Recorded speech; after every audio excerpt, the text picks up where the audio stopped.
Show, man, it's Deion Dawkins, and you listening to the Real Deal Sports Show on the Beat 105.5. Yes, indeed. Good morning. Good morning. Welcome, everybody. Good morning. Look like everybody. Welcome to the show. Another great day. Real Deal Sports Show coming to you live each and every Saturday morning from the Rock Palm Broker Studios. Rock Palm Broker Studios, 559 State Street. Check them out. Hey, Christmas is on the way. They got the layaway. The layaway and pay, the pay away and day, all the whole 9 yards. Check out Sammy and the crew. Rock Palm Brokers, 559 State Street. Check them out. And we broadcast live from their studio each and every Saturday morning. Welcome to another show of Real Deal Sports Show, talking sports of all sorts. And I'm letting you know, first of all, we got some news, some sad news came through late last night. Rochester's own the Baltimore Ravens put out a press release saying that first Lamar Jackson was going to be out for the game, which I expected that press release. I didn't think he would be able to play this coming Sunday.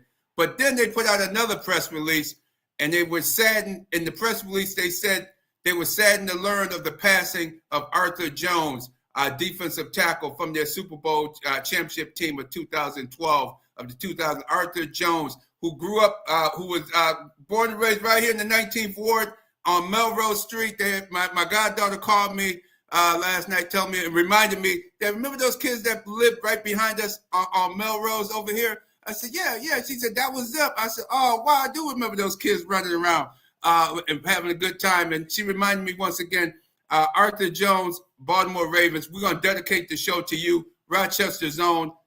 A very, very young age of 39 years of age. 39 years of age. The young man is gone. Sad to say. So we're going to have, I'm sure, funeral arrangements and things as the days and goes on. But we dedicating the show to Arthur Jones. Great person. Every time last time I saw him, I think it was in either Vegas, the Vegas Super Bowl week. He always would be on Radio Row. And the first thing he would say, I would be walking down Radio Row, and all of a sudden, somebody said, hey, 585, what's up? 585, what's up with you, man? What's up? You all right?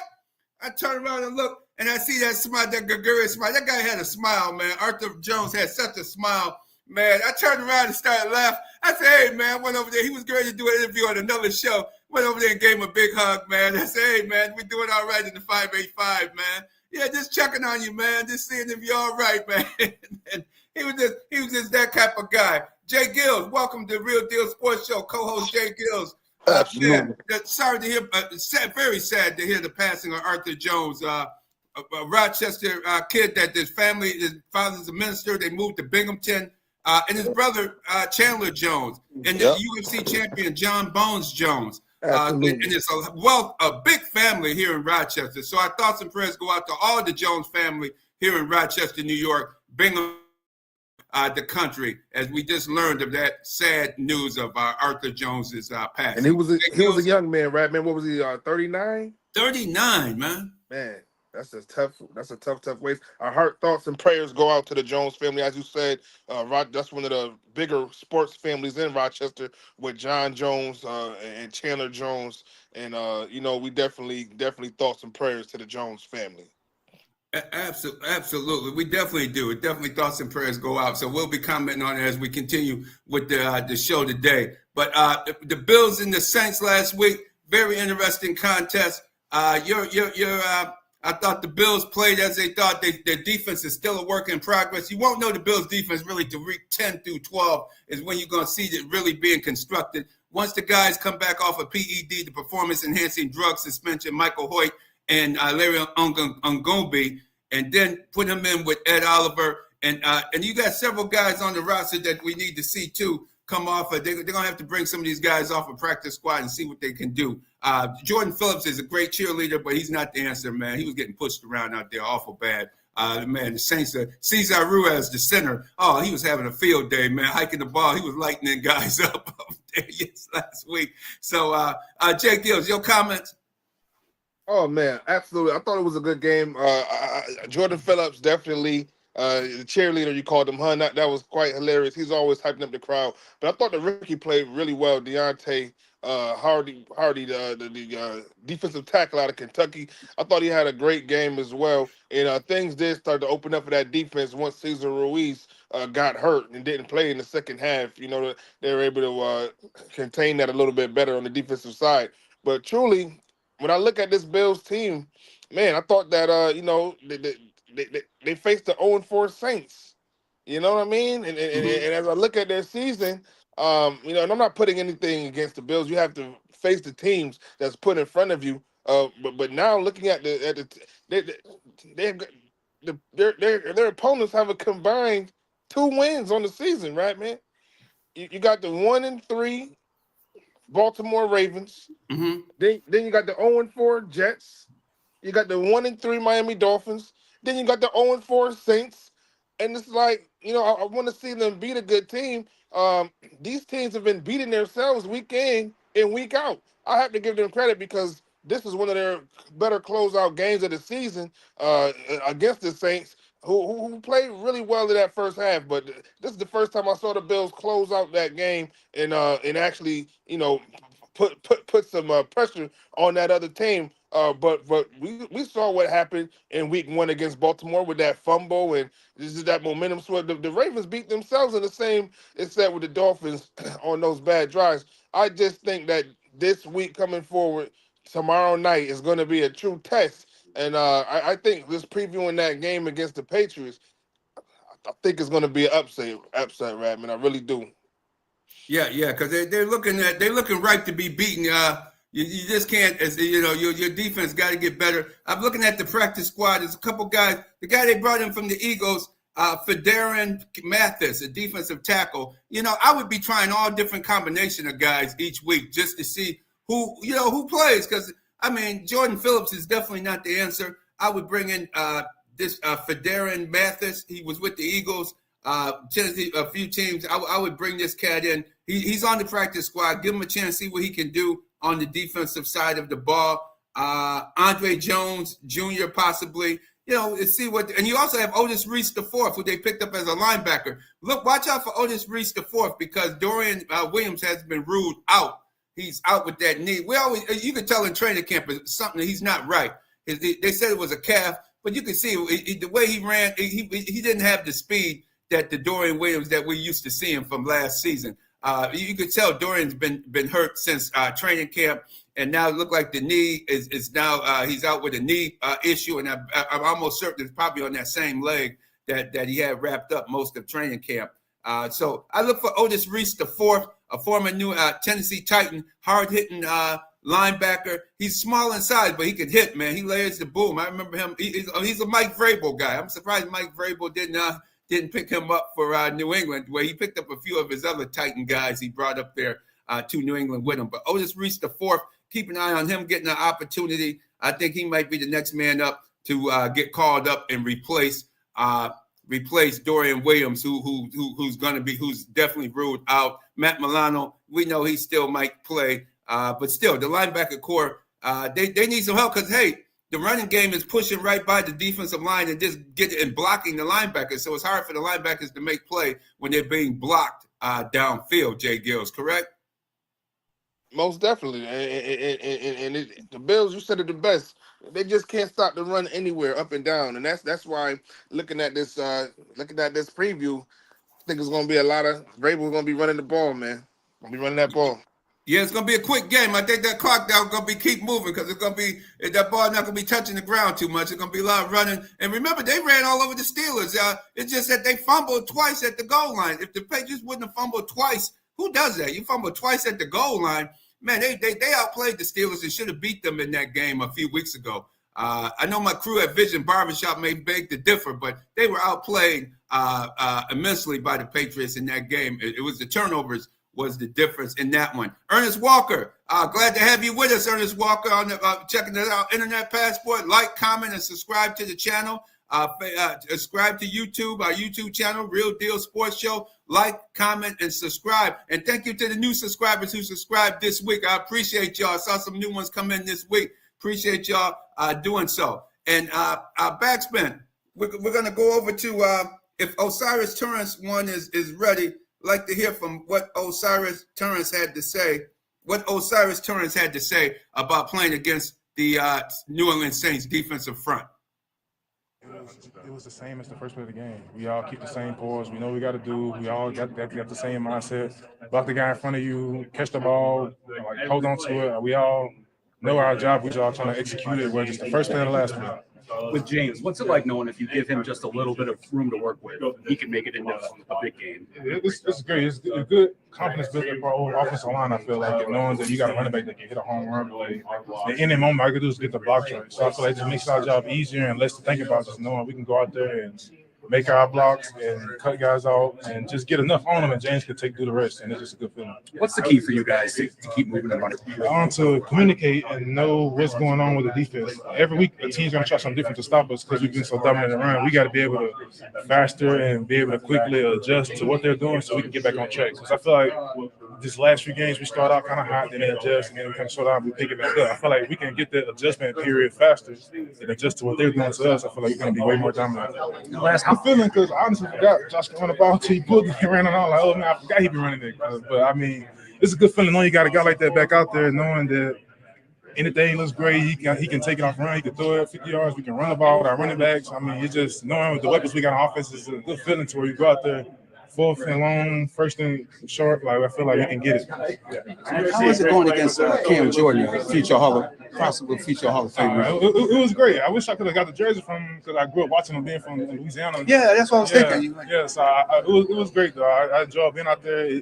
That's just one of the moments that make me feel like I'm really in the NFL. Like you watch guys be in the league and stuff like that growing up, and being out there on the field playing with them is different from just getting drafted and playing against a bunch of guys that's in the same class as you in the NFL. But playing against a guy that's been in the NFL 10 plus years and I watched growing up since high school, like it's a different feeling. And being able to be out there share the field with them is like a surreal feeling, but I was able to enjoy it. You were able to enjoy it? Yeah, definitely. I still enjoy it. Did they show you something different on film than what you saw on film with the Saints this week? I feel like they just went to they just started doing a lot of stunts and stuff. I mean, it's just I feel like for a team to beat us, they're gonna have to try to switch up their pass rush and do it like throw the kitchen sink at us. I feel like our offensive line is too good for them to beat us one-on-one across the board. So it's just something we just got to get better at, knowing like down and tendencies of the defense, down and distance and all that, being able to be in tune to where, all right, they might do a stunt, they might do games. It's not going to be straight rushes on this down because of how we've been blocking them so far going into the drive and stuff. Yeah. All right.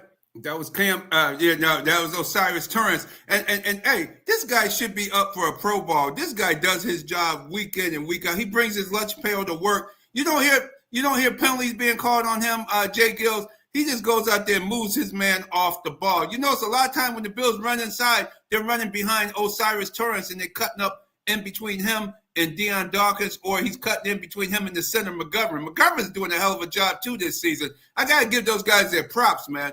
The offensive line is on point, man. Those guys were really, Osiris Torrance. That's why I had said, let me get a hold of him because watch 64. If you guys who like the offensive line play, watch number 64 for the Buffalo Bills. Osiris Torrance. That man is doing his job. He's getting his man off the line of scrimmage, right, J-GILLZ? Absolutely, and James Cook needs to buy all of them dinner. That whole crew, because right now he's the Buffalo Bills they had the number one rushing attack in the NFL at 163 yards per game. That's 10 more yards than any other team, and that's led by James Cook, who is the second leading rusher on the season with 400 yards going into week 5 right now. So we have to give them credit. I think that you got to give Brandon Beane credit. These guys, he's invested in this offensive line. I don't think people understand. Spencer Brown. That's a massive individual standing about 7 feet tall, like 300 pounds. You put him next to Osiris, I mean, they're running all over the place. You have to give that offensive line credit. They're definitely handling business up front. So if anybody's happy right now, it was James Cook. He need to buy all of them some dinner. Absolutely. And the next interview coming up, before we get to our next interview, is brought to you by award-winning Miriam Rivera Insurance Agency, Auto, Home, Health, and Life Insurance, 1038 Lyle Avenue or 511 Bean Road, Suite B. Give her a call, area code 585-3 855-360-0094. She's looking for people. Hey, she's looking for an office manager. She just expanded to a Brighton office. She now has 3 locations in the Rochester area. Award-winning Miriam Rivera Insurance Agency. She saved the Rad Man and his crew a hell of a lot of money. I guarantee you, get a price quote from her. It's a good chance she'll save you and your family a hell of a lot of money on auto, home, health, and life insurance from her. So give her a call, 585-360-0094. And the next interview up is Cam Jordan. Let's hear what Cam Jordan had to say about the game and about the losing streak that the New Orleans Saints are going through. Got to find a way to get him a dub, Colin. Golly.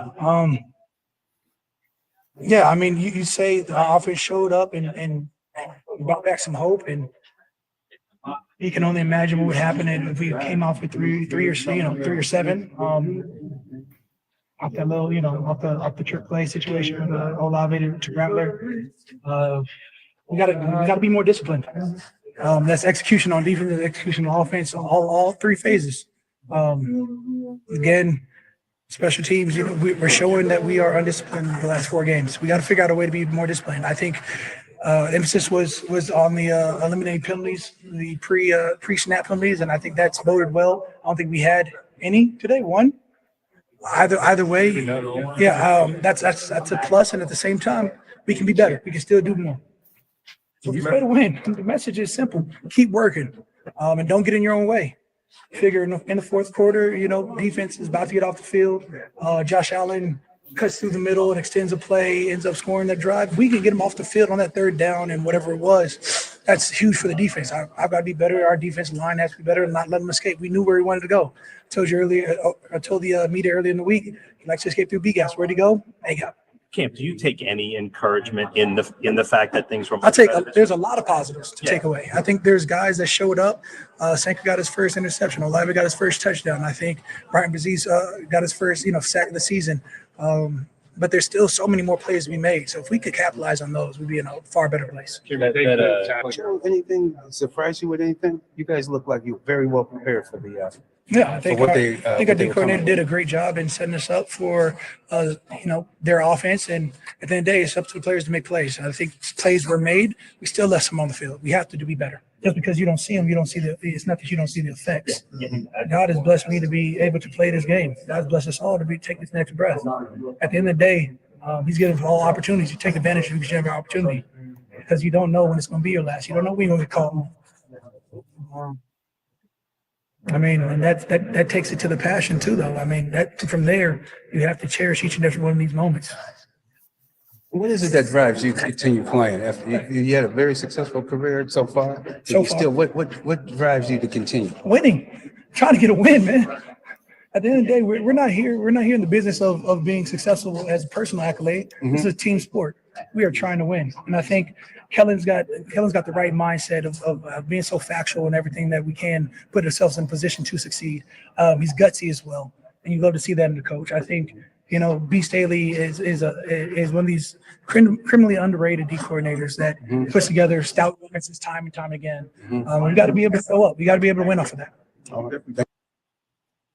There you have it. J-GILLZ, there you go, Camp. That 15 years in, the man is 36 years old. That's very young. He's 36 years old, 15 years in the league, and he's still getting it done. And J-GILLZ, I know he asked about faith. Let's see about faith and see what he has to.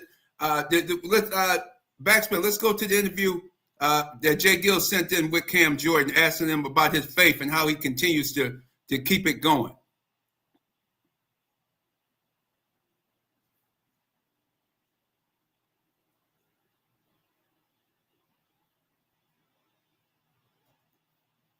Let's see. I think we have that one there, right, BacSpin? I just got the two, George. Oh, go with the second one. Go with the second Cam Jordan. Go with Cam Jordan too.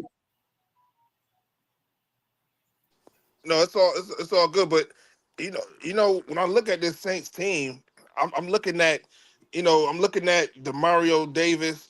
I'm looking at Cam Jordan. We talked about the Michigan guy, Cesar Ruiz. Alvin Kamara, Spencer Rattler played very well over that first 3 quarters of the game, moving the ball, pinpoint accuracy.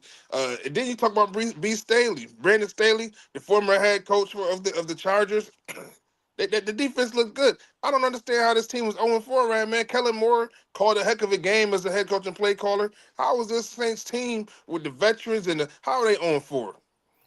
Yeah, it is. It's just how the luck of the draw. How it's just making mistakes at the wrong time. They've had special teams errors at least 2 weeks in a row. They had against the Bills in the previous game. The week before, they had a special teams error. But 2 weeks ago, the week ago, they got blown. They just totally got blown out by Seattle. Seattle jumped on them in the game, got out of hand. They had a turnover on special teams, and the game just got out of hand for them in that particular contest. But the previous games, they've been in each game. It's just that it comes down to making a play at the right time. And that's what the Bills have been fortunate of. They've been able to make the plays at the right time, getting a crucial turnover. The defense has been bending the whole time, but not breaking totally and causing a turnover. It's just the Saints haven't gotten the turnover break at the right time. That's the only difference there. And if we have BacSpin, if we have that Cam Jordan 2 that I sent over, if we could play that one, that would be great.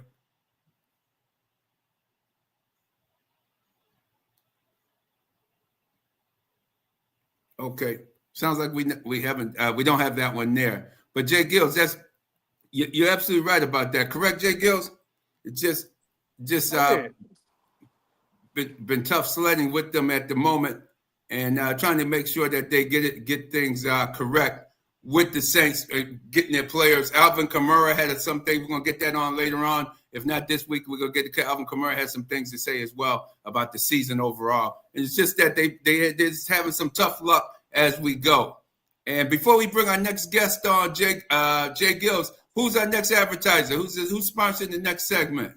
Oh, man, Advantage Federal Credit Union, auto loans, Visa cards, student checking accounts, and much more. Start your student checking account today. You can check them out at AdvantageFCU.org. Any kids saving up for your car, your first car, you got your prime, whatever it is, Advantage Federal Credit Union, AdvantageFCU.org.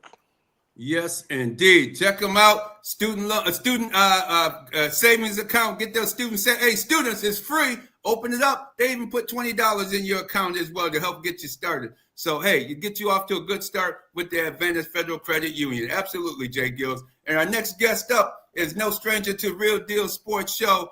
She's a legend in her own right, Miss Diane Watkins. Welcome back to Real Deal Sports Show. How you doing this morning? I'm well. Good morning, brother. Glad to see you. Glad to be here. Yes, indeed. We talking women's sports this morning. WNBA. What Kathleen Engelbert looked like it's an uprising there with the women ready to run her off the plank, man.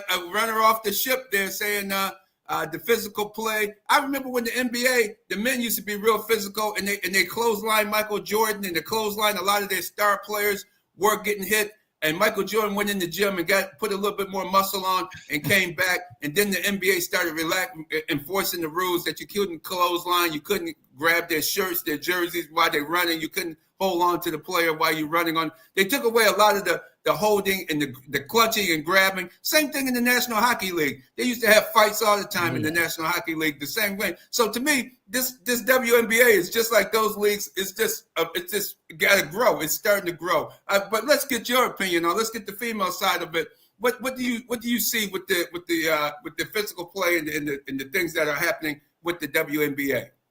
Yeah, I fully agree. You know, first of all, I think after the Michael Jordan incident, the refs were protecting him totally. You couldn't get near that man after the refs stepped in after a while. That's my opinion. But back to women's sports.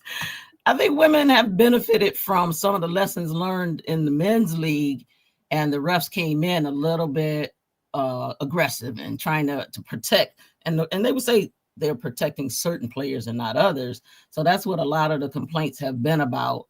As far as Engelbert, yeah, she got some issues because some of the players don't trust her, and that social media is just banging her.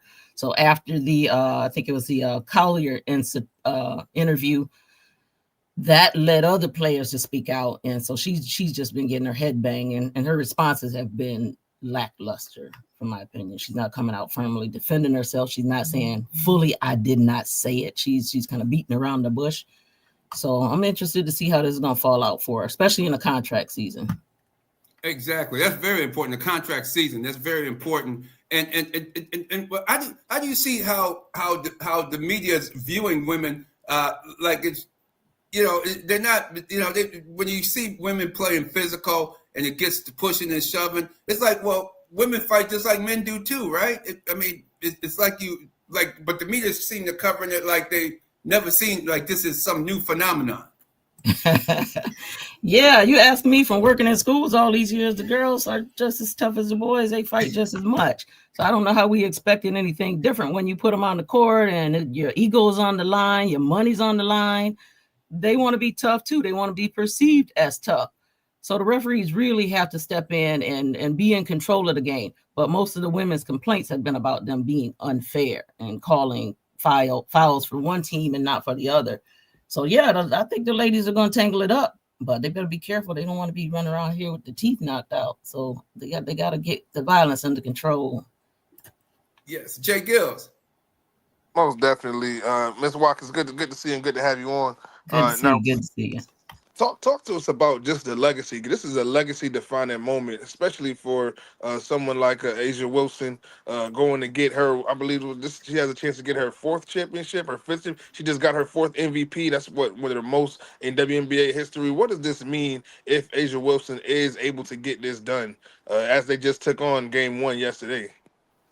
Yeah, I think that with her setting so many records, it's laying a foundation. I know everybody thought that Caitlin Clark was going to be that singular figure to change women's sports, but it's really a combination of all of them. So Asia Wilson is one who is laying down the path for new young ladies coming in behind her. So I'm looking forward to seeing how she comes out on the end of this. Absolutely. Go ahead, J-GILLZ. No, go ahead, Radman. Oh, okay. Because I know you're a WNBA expert, but yeah, I'm not, by the way. but overall, Diane, with women in sports overall, what's your feelings on and not only with basketball, but flag football, in all sports? What do you feel was going on with women in sports? I think we're still in that funky place because so many of us have grew up watching men's sports that to begin now to watch women's sport, it's a shift. And I think that's the kind of the gap I'm in also. Like you want to still rock with your NFL team, and then you want to check out the WNBA, and you put all of these sports together for women's flag football, watching the league, the games on that, out of season games. It could take up your whole week, and most of us have jobs. So women's sports, I think, are caught in that funky space where you're making the decision, do I switch and start watching the WNBA more, or do I stick with my NBA team, or do I switch to NFL? And same problem with college ball. Some people say, well, I'm just going to watch the college games. I'm not going to watch NFL games. It's a decision point. And I think the younger ladies coming in, like, the 12, 13, 14-year-old girls, they're just going ahead and committing to watch the women's sports. So they're not necessarily getting involved so much with the men's sport.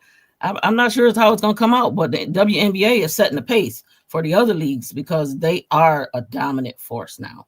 Whereas before, when I played women's pro football, it was, if we could get 100 people in the stands, we were doing the thing.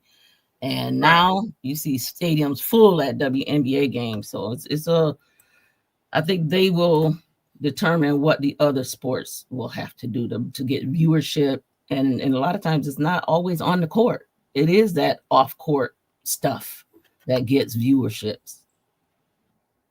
And I think that's why we have to credit like a Angel Reese's of the world, and just for really having their brands, just totally available for the world to see. Even though it does come with some criticism, but you have to put yourself out there. And that's how that's truly going to build those platforms and get those views. Like a Clarissa Shields. She's been winning the Olympics since she was 16 years old back in 2012. It wasn't until she got into a altercation with Remy Ma and everybody started learning about Clarissa Shields. I remember, Radman, we was in Phoenix and Clarissa walked past. We didn't even know it was her. You know what I mean? I bet we won't miss it now. I bet we won't miss it now. So they got to sure put themselves out there.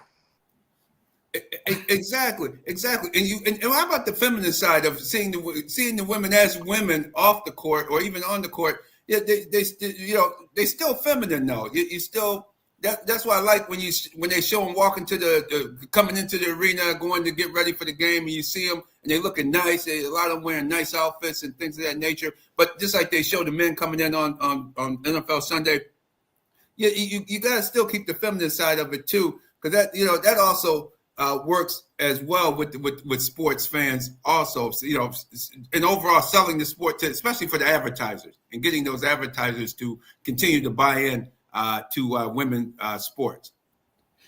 Yeah, and I would agree. There's this we're in this cultural war period, and with women's sports, the gender identity stuff is always at the forefront. So there's always this perception that all women have are some form of the LGBTQX community, and that's not always the case. And if it is, who's to be judging that? That's their business. That's their personal business. But yeah, women's sports come with that, and that might lose them some viewership because of that perception.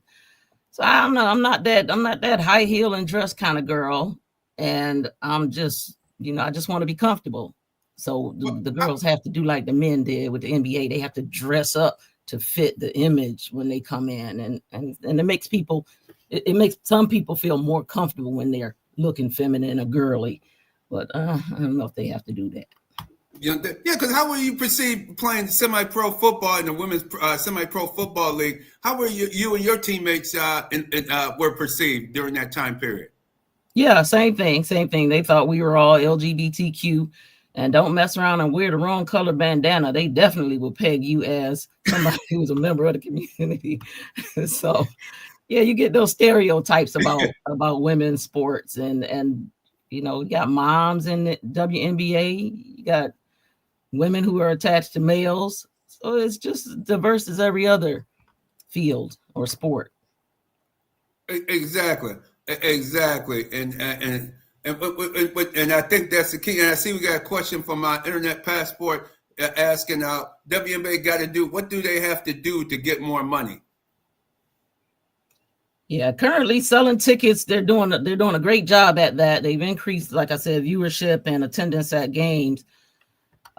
Unfortunately, though, those ladies still going to have to do a lot more work on their own in the social media realm and getting sponsorships from companies, and they have to do it on their own, which with the NBA, when those guys get stats like Aja Wilson, the companies come to them. So the ladies got to go out and hustle a little bit more.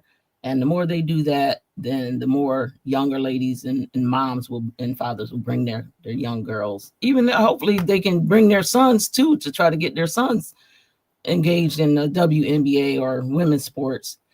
For the first time, women's flag football is going to be in the Olympics in 2028. Mm-hmm. So that might be another entree to viewership. So I'm hopeful. Yeah, you were groundbreaking. And they also, they've laid a great foundation with that, with the Rivals League. We have to understand that they've built their own platform. Internet Passport, that was a great point. But they started their league where they have their equity in that league, and they've had support from people like Tom Brady, Kyrie Irving, with the 3-on-3 that they play in the summertime. They're getting paid more in the league they just started than they ever have gotten paid in the WNBA.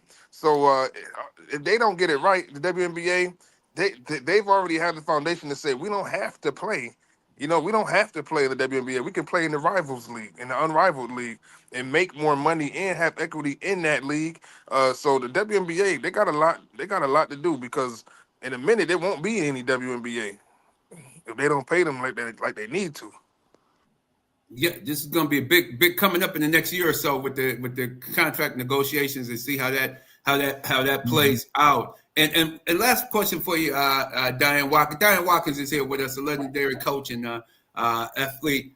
Diane Watkins here of Rochester, New York fame. Also, what do you think for the Olympics? Should the pro women, or should they allow whoever are the best athletes to make the team for the women flag football, and also for the men flag football? because I don't like the idea of having the NFL players playing in flag football. I just think let that be more of give everybody else an opportunity to see who are. There's a lot of other that may not be the top of the line and to make it to the NFL. But what's your opinion on that? Yeah, I'd agree. I'd agree with you on that. Give a little space for some new folks. It takes so much for these players to get into these pro leagues, and they kind of shut a lot of other people out. So I do think that let them have their pro status. Give all of these other college students or young folks who have excelled, who have great talent, who just couldn't work their way through the process to get to the pro league, give them a shot. Let the world see them, show what they got. And do high schools promote or encourage girls to become professional in women's sports? What is their role? That's from Ernesta Walker question. And indeed, the process tends to be, though, leading those kids toward college playing in college. So all of the energy and all the efforts trying to get them into college and get college scholarships for sports and that kind of stuff. We don't usually talk about them going straight from high school to the pros like, some of the male NBA players are doing now. We don't have that kind of conversation with them. Now, even in our local colleges here, I think Brockport has a women's flag football team now. So there is that path now so that we can give the girls more training. Not a lot of them get that technical training in high school that they would need to take to the pro level. So hopefully this new bridge to college level sports will help girls get more opportunities to play in these pro leagues. Absolutely. Diane Watkins, thank you so much for coming on Real Deal Sports Show. We look forward to having you back again real soon. Talk about, because I see the sports is continuing to be a year-round cycle for women in the fall soccer and everything going on. You got a lot of good activities taking place currently. And anything else coming up that you'd like to let us know about? No, we just finished the HBCU Classic, working on that. That was pretty cool. And we got one more year of that with Central State. We don't know who the opponent will be, but I'm going to be at that Olympic, that 2028 Olympics. By hook or by crook. I appreciate you so much for having me. You're welcome. And look forward. Thank you for all the work that you do in the community and help making the HBCU, the Baldwin Richardson HBCU Classic a success once again. Thank you so much. All right. Appreciate Peace you. and blessings, Ms. Watkins. Take care. All right. And that was, as we move into our next segment, that was Diane Watkins on talking about the women's sports, and this J-GILLZ is just continuing to grow. And like you said, you can't just put them into one picture. But I hear guys say that. I hear people say, "Oh, I said no, they're not. All the women not gay. All of come on, man. What's going on? That culture is definitely overtaking the WNBA. It's overtaking it. But I think that you have that other side of things, like an Angel Reese, and she gets criticized for being feminine. You know what I mean? They say she's too scandalous and this and that. It's like you either complaining about the LGBTQ plus community taking over the WNBA, or you're complaining about women being too scandalous, and it's like, come on, you can't have it both ways. That's to me, that's just absurd. But I think you need a healthy balance, because you need a healthy balance. I don't want to be politically incorrect, anything like that, but you need a healthy balance, especially if we want more viewers and more viewership. You know what I mean? I admire Angel Reese for what she's doing. I had a chance to interview Angel Reese, and she's a great girl. You know what I mean? She's confident, and she's leaning into her base, which is, the culture. She's definitely one of the more culturally women in the WNBA.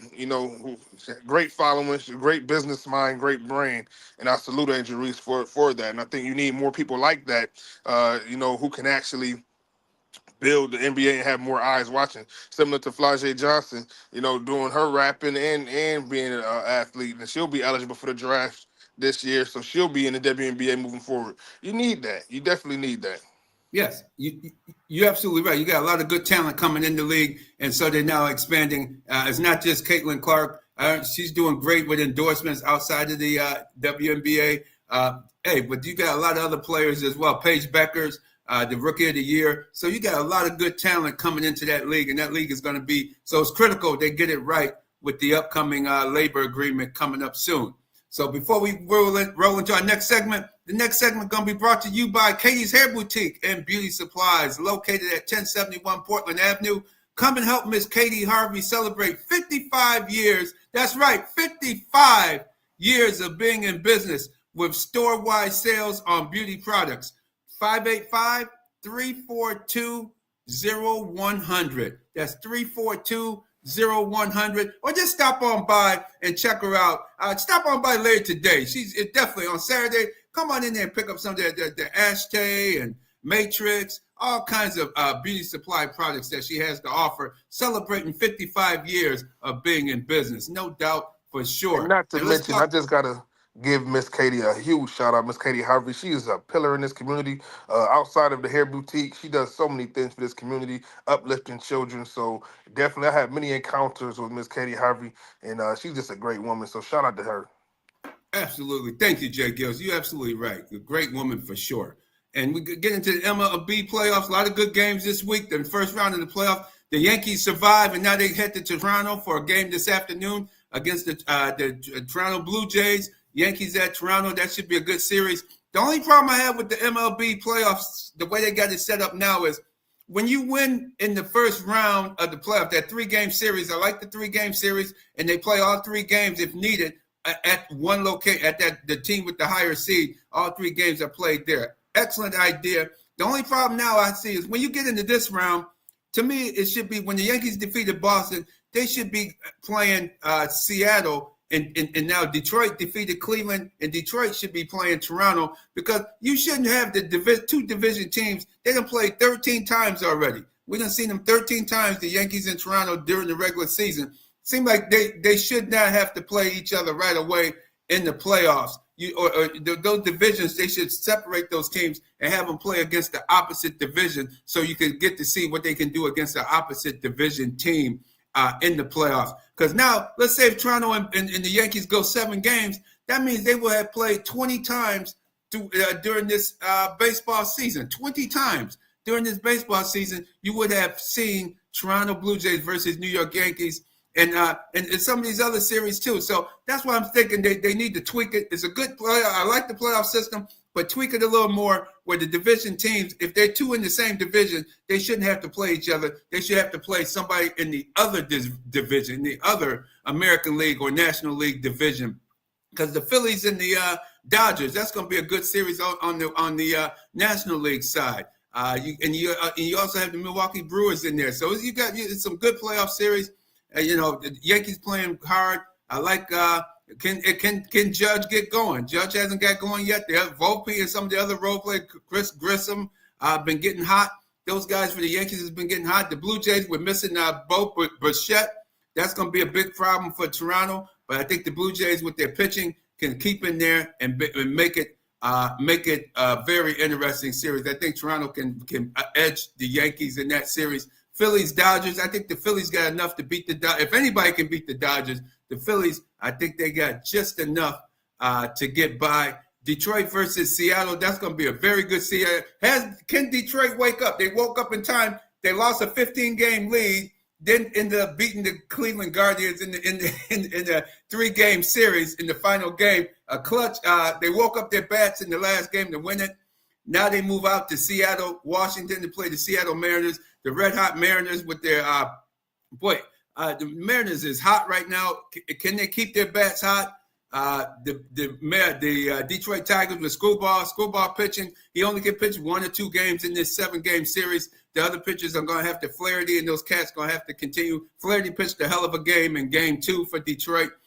So Detroit, Seattle is going to be a great series. Don't be surprised to see the Tigers wake up enough to pull it out and defeat Seattle. Seattle has some chinks. They have some defensive errors.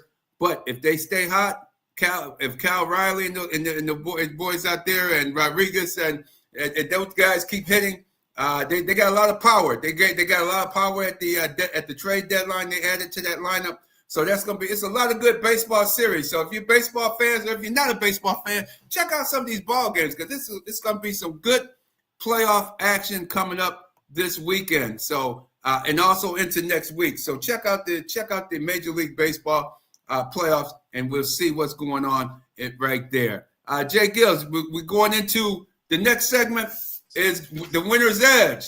And the winner's edge, this segment is brought to you by Kimmy Does It Best. With custom website design and ongoing maintenance, Kimmy can help your business online grow. Visit KimmyDoesItBest.com or contact her. Kimmy Does It Best support at KimmyDoesItBest.com. Give her a call, email her. Check out our website, RealDealSportsShow.com. She created our site, does a great job with maintaining it each week and adding the new updates. She puts in each week of the games in there. You'll see my picks for the entire week, but I'm giving you some picks this week. I'm giving you 3 or 4 of them before we go, everybody. I'm ready. Listen up. I've been red hot. I told you to take the over last week with Kansas City and them, Kansas City and the Ravens. And I also told you about the Cowboys game going over as well. And on Monday night, the Dolphins and the Jets, that game went over. Man, those were my 3 hot picks last week. All 3 of them went over. They got the over on the hot picks. This week, hot pick for you. The Saints are at home. -2 against the Giants. If that Saints team that we saw in Buffalo last week shows up at home down there in the Superdome, I got the Saints taking this game, beating the Giants. Jackson Dart, you're now getting some film on him. You're starting to see what he likes to do. He likes to run. He reminds me of Josh Allen back in the day. He looked downfield against, I forgot who the Giants played last week. Man, he just tucked the ball. I said, damn, this dude he ain't barely looked down the field, J-GILLZ. he took a glance, took the ball, and just ran for 15, 20 yards down the field to pick up a critical first down for the Giants. So you got to be watching him. They know he likes to run.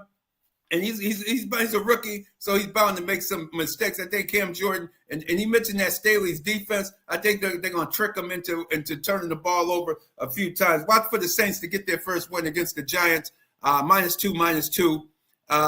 New England, if it's 8.5 points, I like the Patriots with the points. I think this is going to be a close game, may come down to a field goal in this contest if New England don't turn it over in this contest like they did against the Steelers a couple weeks ago. I think it's going to be close. Take the Patriots with the points. I think the Bills most likely will come out with the win with a field goal or a 6-point win or 7 at the most. Right now, the spread is at 8.5 to 9 points.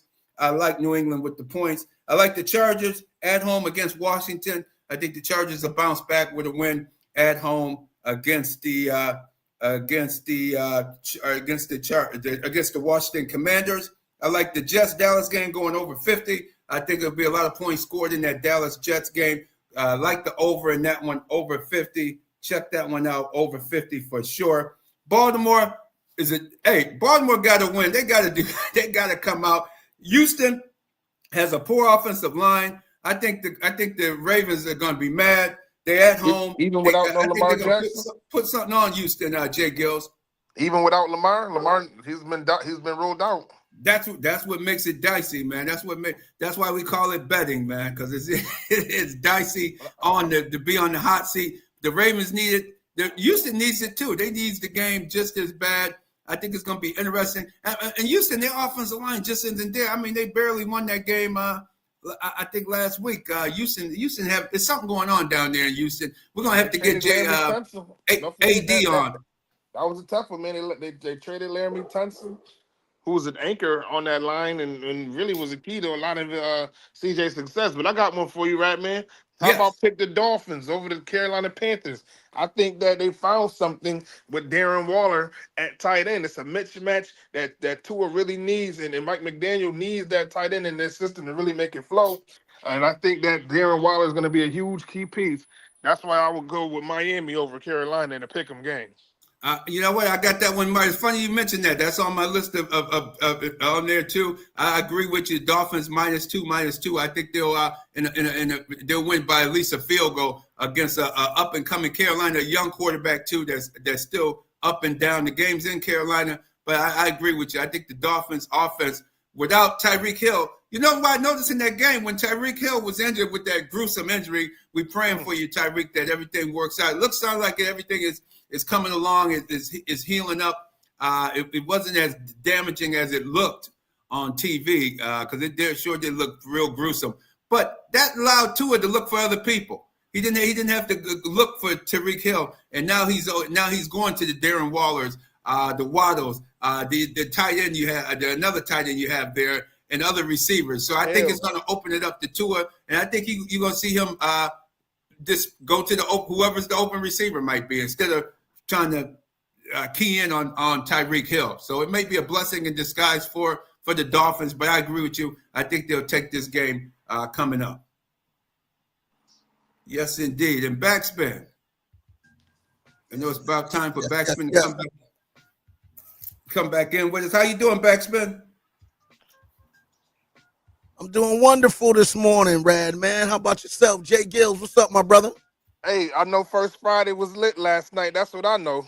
Yes, it was, man. It went down. New scene, same theme. TGIF to be 105.5 at Studio Lounge. Shout out to the whole Rock City who pulled up and represented, man. Dope vibe last night. Most definitely. And your Cowboys, man. That Green Bay game, at the end of the tie, Still can't get a win. I mean, I'm not happy with ties. I don't like the way the NFL, I don't like this rule. I think the game should be played to somebody wins. Absolutely. Period. You know what I mean? These ties, like, it's no ties in basketball, is there? No ties in baseball, is there? No ties in right. baseball. You can go to 1-2 o'clock in the morning and still be playing baseball. That's true. What the hell is going on with the NFL with these ties? It's all about the money, man. FanDuel, DraftKings, all this stuff is playing a part in our NFL experience, and I do not like it. Fanatic, GQ man, Fanatic, what's going on this morning? Hey, just want to say what up to the Real Deal Sports Show family. Nothing like it. Hey, be a good sport, man. A lot of great sports of all sorts. Y'all doing it, make it do what it do. BacSpin, as always, giving us the real game. Keep doing it up, man. Appreciate y'all. Y'all see Clarissa Shields came out with a song? I did. It's kind of dope too. I got it. Like Talk don't about sleep. women and diversifying. Yeah. That's how you diversify. Hey, when your boyfriend's a dope ass rapper, you better try to get some of that to rub off on you. And like you said, diversify your portfolio. All right. That's what you gotta do. Fanatic, real quick, before we leave, what you gotta say, Fanatic? Hey, sad of LSU Tigers went down to Ole Miss. They off this week. Hey, look out for the Alabama. They coming back.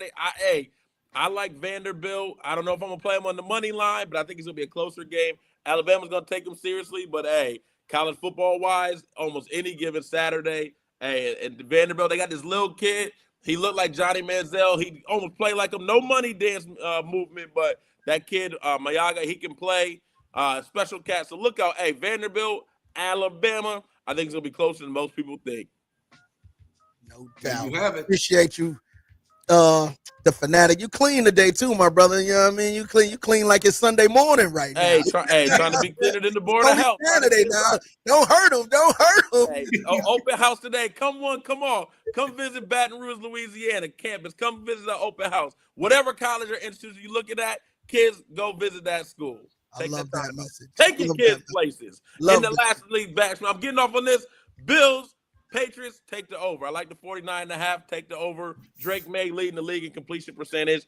Hey, Buffalo defense, I don't know if they can catch, if they can cover themselves in bed. I like the over. Let's get it.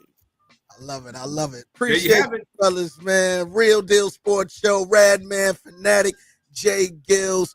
Y'all have a great Saturday. There's going to be some great weather here in Rochester. I'm looking to take advantage of that. You know what I'm saying?